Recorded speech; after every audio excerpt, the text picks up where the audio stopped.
The beautiful thing about Peter Parker, aside from having spider abilities, he's a regular guy. He can get an ingrown toenail or a sinus attack or warts or anything. Yeah, well, sinus affection. I know, right? That's the next. That's the sequel. Thank you. Oh, these are different drinks. These are white now.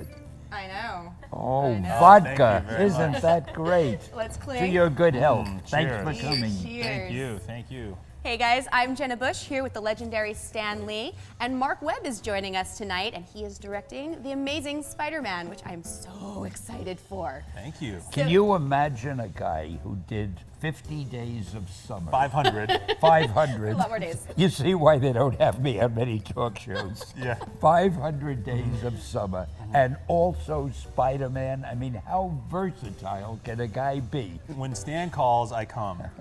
You put the Stan light in the sky and you have to follow. Well, talk a little bit about Spider-Man, because there's so many different versions of him. I think the thing that I love most about Spider-Man is Peter Parker and how infinitely relatable he is. He's just, of all the superheroes, he's the guy that you feels like you understand him in a way. And one of the first meetings I had with Stan, and he's like, if you just got to put yourself in his shoes, and he'd do what you do. Just the idea of having a director who thinks of a character that way instead of just, okay, I got my character, now how many fight scenes can I get, Yeah. and who can he smash in the head, and how many webs? Because that stuff is a given. You know there are going to be great special effects. Oh, yeah. But the most important thing in any movie is to understand the characters and within the framework of the fact that there are some things that are bigger than life, to still believe that it's realistic and it could happen and this could be a real person whom you know. Yeah. And Mark is so great at doing that and has done that in this movie. You do have those big spectacle moments, which are great and fun and flying through the air. In 3D, it's a really a special thing, I believe. But there's those little domestic dramas, like he's, asking a girl out, doing chores for Aunt May, and like all the things that when we all grew up, we had to do. There's these tiny little domestic dramas set against a backdrop of massive, peril and danger, and it's really great that he still has to get the eggs. As you call them, those little domestic dramas, those are what make the audience feel this is a real character. They can understand him. And what's your favorite panel of any of the Spider-Man comics that you did? Well, I don't have a panel, but I have a series of panels that Steve Ditko had done. Yeah. There was one story, I forget what the story was, but Spider-Man is trapped in a subway tunnel, I think. And there was a tremendous weight. He couldn't lift it off him, but he had to, because he had to go somewhere and save Aunt May or do something. And it was like life or death. And Steve prolonged this for 3 or 4 pages of just Spider-Man. I gotta get this off. Right. The readers have never forgotten that. Yeah. They've never seen anything like that in a comic book. Page after page of a hero struggle, and finally he pushes it off. And the people reading the book wanted to applaud. Yeah. The beautiful thing about Peter Parker, aside from having spider abilities, he's a regular guy. He can get an ingrown toenail or a sinus attack or warts or anything. Yeah, well, sinus affection. I know, right? That's Well, that's the sequel. Sinus infection, Peter Parker. Peter is Parker sinus. versus the sinus infection. God. Well, I think also then you can relate to them. You can feel like I could be a superhero too, because superheroes also. I think that's why they put things in magazines, stars without makeup, because you feel like, oh, all right, I could be like you. We're kind of the same. Vulnerability. That's a good point. That's a good point. Peter Parker gets really beat up in the movie, in our movie, but it's.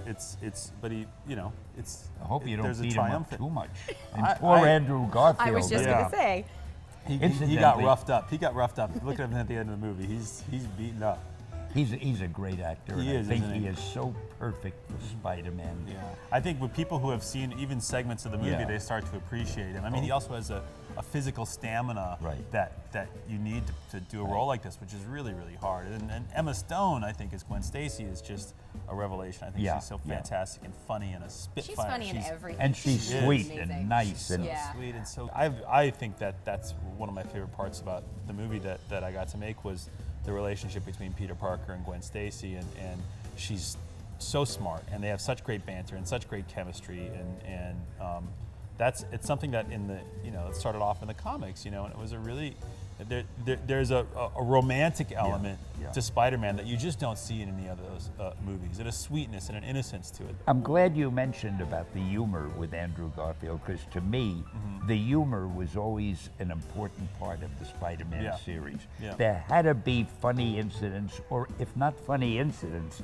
at least some funny quips that Spidey would make. Yeah, I was always interested in with superheroes. When you're so many of superheroes are orphans, or have parents that have left them, or they left behind. They're living with their aunt and uncle. Superman had that. Batman had that. Spider-Man has that.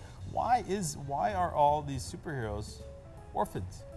I think I can give you, I don't know the answer, but I'll give you a guess. It's a lot easier if you don't have to worry about writing about their parents. The parents aren't in the picture. Now you can concentrate on the hero. Easier to get them out of the house. But let me tell you, it's very important that I mention this. My cameo is good.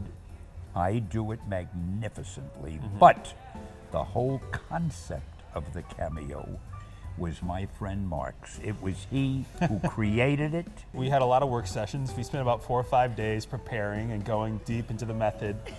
And there's a lot of eye contact and repetition, and we did a lot of acting games. There was massage circles. It was great. It was wonderful.